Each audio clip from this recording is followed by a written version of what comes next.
રાધનપુરના railway station નજીક આવેલું વર્ષો જૂનું અને ઐતિહાસિક મહત્વ ધરાવતું રામેશ્વર મહાદેવ મંદિર હવે નવી કળામાં શણગારાશે। મંદિરના નવનિર્માણ અને સુધારણા માટે કાર્યનો પ્રારંભ કરવામાં આવ્યો છે।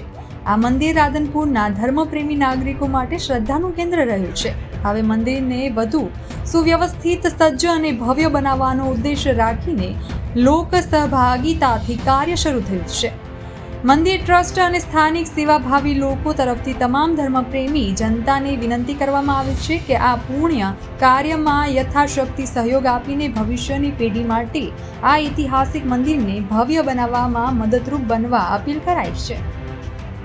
રાધનપુરની રેલવે સ્ટેશનની અંદર આ રામેશ્વર મહાદેવનું મંદિર ઐતિહાસિક અને પૌરાણિક મંદિર છે।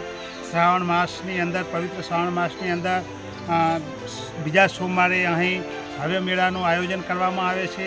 રાધનપુર અને આજુબાજુ ગામડાની શ્રદ્ધાળુઓ મોટી હજારોની સંખ્યામાં અહીં ઉમટી પડે છે, પરંતુ અત્યારે આ રામેશ્વર મહાદેવનું મંદિર જર્જરિત થઈ ગયેલું હોવાથી એમનું ફરીથી નિર્માણનું કામ શરૂ કરવામાં આવેલ હોવાથી, શ્રાવણ માસે નજીક આવેલ હોવાથી અહીં રાધનપુર રેલવે સ્ટેશનના સ્ટાફની વાત કરીએ તો EN સાહેબ વત્તા PW, IW અને EN વત્તા RPF, GRP બધા સ્ટાફનો અમને સાથ સહયોગ ફૂલ મળી રહ્યો છે। પરંતુ આ શ્રાવણ માસ નજીક આવતો હોવાથી હવે 15-20 દિવસ જ બાકી છે, માટે વધુ સાથ સહયોગની અપેક્ષા એમની પાસેથી રાખીએ છીએ। અને રિટાયર્ડ કોલાણી અને આજુબાજુ અમારા ગામના લોકો અને આગેવાનોને પણ નમ્ર વિનંતી છે કે આગળ પડીને ભાગ લે અને આ મંદિરનું કામ શ્રાવણ માસના બીજા સોમવાર સુધી પૂર્ણ થાય એવી અપેક્ષા બધા જોડેથી રાખીએ છીએ।